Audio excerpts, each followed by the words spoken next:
السلام علیکم ناظرین، یہ آج سے تقریباً 500 سال قبل 1528 کا ذکر ہے۔ ہندوستان کے دارالحکومت آگرہ میں گہما گہمی ہے۔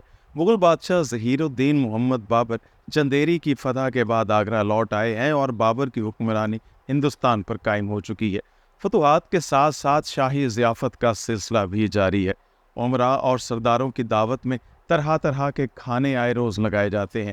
اسی دن اسی طرح کی ایک ضیافت میں مرغ، مچھلی، ہرن کے گوشت، کباب، پلاؤ، نان کے ساتھ مختلف خوابوں میں ماہیچے بھی دسترخوان پر رکھے گئے۔ بادشاہ بابر بھی اپنے امیروں اور وزیروں کے ساتھ وہاں موجود ہیں کہ ان کی نگاہ ایک افغان سردار پر پڑتی ہے جو ماہیچے کو کھانے کا طریقہ نہیں جانتا، لیکن اپنے انداز میں خنجر نکال کر اس کی کاشیں کر کے اس کے آرام سے کھا رہا ہے۔ بادشاہ بابر کے دل میں اس کے چہرے کا اطمینان اور اس کے کھانے کے انداز کو دیکھ کر تشویش پیدا ہوتی ہے۔ وہ اپنے پاس موجود وزیر اعظم سے کہتے ہیں کہ اس شخص کے آثار سے معلوم ہوتا ہے کہ یہ خلفشار کا باعث بنے گا، اسے فوراً گرفتار کر لیا جائے۔ خلیفہ وزیر اعظم نے بادشاہ کو مشورہ دیا کہ اس کو گرفتار کرنا خلاف مصلحت ہوگا اور پٹھان سرداروں میں یہ تاثر جائے گا کہ بادشاہ پٹھانوں کے خلاف ہے۔ گرفتاری کا حکم تو منسوخ کر دیا گیا، لیکن بابر کی تسلی نہ ہوئی۔ انہوں نے کہا کہ اس پر کڑی نظر رکھی جائے اور اس کے احوال سے انہیں باخبر رکھا جائے۔ وہ بہت چالاک آدمی ہے اور اس کی پیشانی پر حکومت کے آثار نمایاں ہیں۔ میں نے کتنے ہی افغان سورما دیکھے ہیں، لیکن کسی نے بھی مجھے پہلی ملاقات میں اتنا متاثر نہیں کیا جتنا اس شخص نے کیا ہے۔ اس کے جاہ و جلال کے آثار ہمارے لیے خطرناک ہو سکتے ہیں۔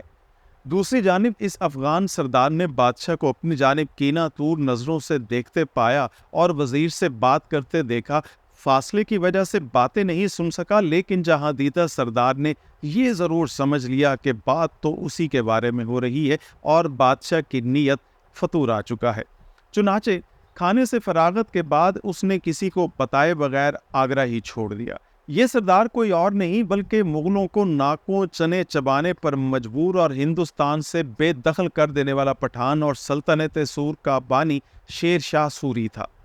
اس کا باپ تمام زندگی گھوڑوں کو پالتا رہا اور گھوڑوں کی خرید و فروخت سے ہی ان کے گھر میں روٹی پکتی تھی۔ پورے خاندان کا ہی ذریعہ معاش گھوڑے پالنا اور ان کی خرید و فروخت تھی۔ ماں کی وفات کے بعد اس کے باپ نے دوسری شادی کر لی۔ سوتیلی ماں نے اس کا گھر میں رہنا اور زندگی کو بسر کرنا دشوار کر دیا۔ سوتیلی ماں کی جانب سے دیے جانے والے زخموں اور سوتیلے بھائیوں کی جانب سے جان سے مار دینے کے خوف نے اسے گھر سے بھاگ جانے پر مجبور کر دیا۔ گھر چھوڑنے کے بعد اس نے خود کو طاقتور بنانے کے لیے علاقے کے سرداروں کی قربت اختیار کر لی۔ اس میں جرت بھی تھی اور نیک نیتی بھی۔ چھوٹے موٹے سرداروں کی چاکری کرتے کرتے اس کا سامنا ایک بار ہندوستان کے بادشاہ ظہیر الدین بابر سے ہوا۔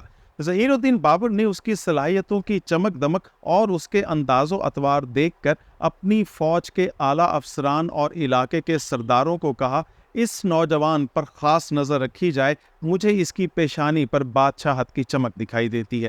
ظہیر الدین بابر کی پیش گوئی کچھ عرصے بعد درست ثابت ہوتی ہے اور گھوڑے پالنے والوں کا بیٹا فرید خان، جسے دنیا شیر شاہ سوری کے نام سے جانتی ہے، ہندوستان کی عظیم الشان سلطنت کا بادشاہ بن گیا۔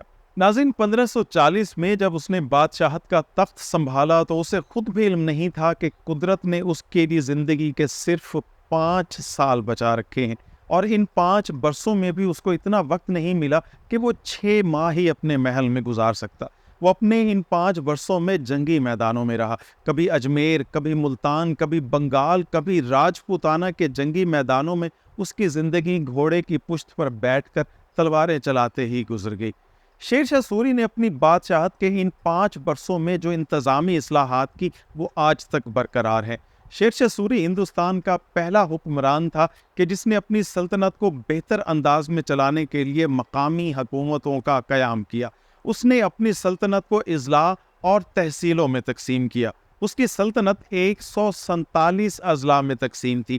ان اضلاع کو حکومتی زبان میں سرکار کہا جاتا تھا، اور آج بھی حکومت خطوط اور حکومت کاری کے الفاظ میں اضلاع کو سرکار کہا جاتا ہے۔ اس نے اضلاع کو تحصیلوں میں تقسیم کیا اور تحصیلوں کو مزید دیہاتوں میں تقسیم کر دیا۔ اس نے چوکیدار، پٹواری اور نمبردار کے عہدے تخلیق کیے۔ پٹواری اور نمبرداران دیہات میں سرکار کے نمائندے ہوتے تھے، اور پھر علاقے کے لوگوں کی رجسٹری کی ابتدا ہوئی۔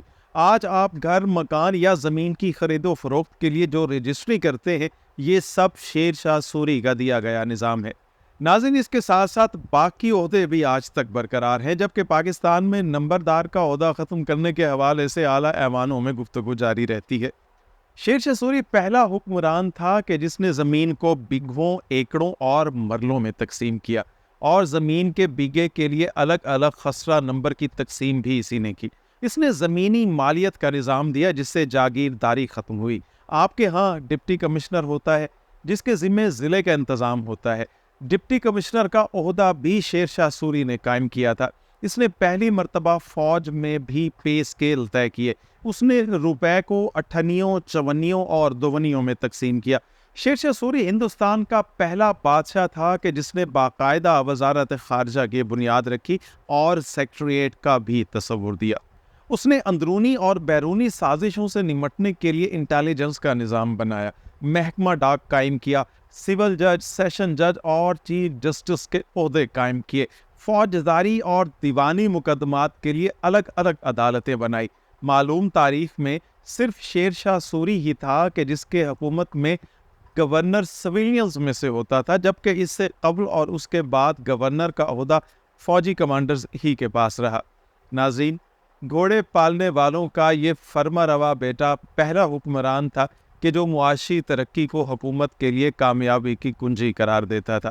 اس نے بیرونی تاجروں کو بہترین آفرز دی اور مقامی تاجروں کی سہولت کے لیے شاندار ماحول ترتیب دیا۔ شیر شاہ سوری نے صرف 5 برسوں کے اندر بڑی بڑی شاہراہیں بنائیں۔ یہ سڑکیں بنگلہ دیش کے ایک گاؤں سنار گاؤں سے آگرہ، آگرہ سے دہلی، دہلی سے لاہور اور لاہور سے پشاور تک جاتی تھی۔ دوسری ایک سڑک جودھ پور سے ملتان بھی آتی تھی۔ اس نے ہر سڑک کے کناروں کو خوبصورت اور انوائرمنٹ کو کنٹرول کرنے کے لیے ہزاروں درخت لگائے۔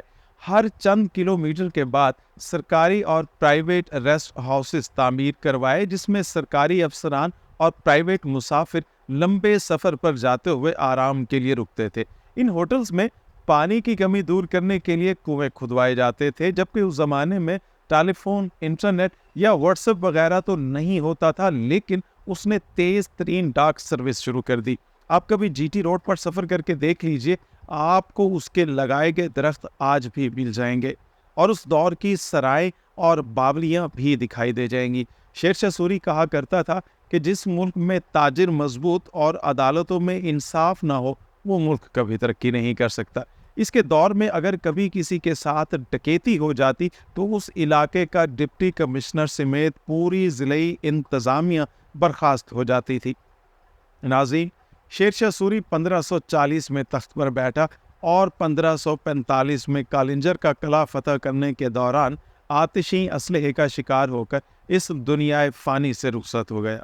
ان 5 برسوں میں اس نے جو انتظامی اصلاحات کی، وہ آج 500 برس گزر جانے کے باوجود پاکستان، افغانستان اور ہندوستان میں نظر آتے ہیں۔ ان 5 برسوں میں اس نے عوام کے لیے جو سہولتیں پیدا کی، اس نے اس کا نام ہمیشہ کے لیے تاریخ میں امر کر دیا ہے۔ یہ 5 سال آج کے حکمرانوں کو بھی ملتے ہیں، اور مجھ سمیت آپ کو بھی قدرت نے کئی 5 سال عطا کیے ہیں۔ قدرت روز ہمیں کئی مواقع فراہم کرتی ہے، لیکن ہم اکثر ان مواقعوں کو گنوا دیتے ہیں۔ آج ذرا ماضی میں جھانک کر دیکھیے، ہم اور آپ اپنے آباء و اجداد کے طرز زندگی سے کہیں بہتر اور آسائش وقت میں بہترین سہولیات کے ساتھ بہترین وقت میں زندہ ہیں۔ ہم اگر کچھ کرنا چاہیں تو 5 برس بھی 500 برس ہوتے ہیں۔ آج ہی اپنے وسائل میں رہتے ہوئے آگے بڑھیے، نیک نیتی، سچی لگن، خلوص اور انتھک محنت کا عزم کیجیے، آپ بھی 500 برسوں سے زیادہ تک زندہ رہ سکتے ہیں۔ ناظرین، میں توقع رکھتا ہوں کہ میری یہ کاوش آپ کو پسند آئی ہوگی۔ میری ویڈیو پسند آنے کی صورت میں میرے چینل کو ضرور سبسکرائب کیجئے تاکہ میری حوصلہ افزائی ہو سکے۔ انشاءاللہ اگلی ہی کسی ویڈیو میں آپ سے ملاقات ہوتی ہے، تب تک اجازت دیجیے۔ اللہ حافظ۔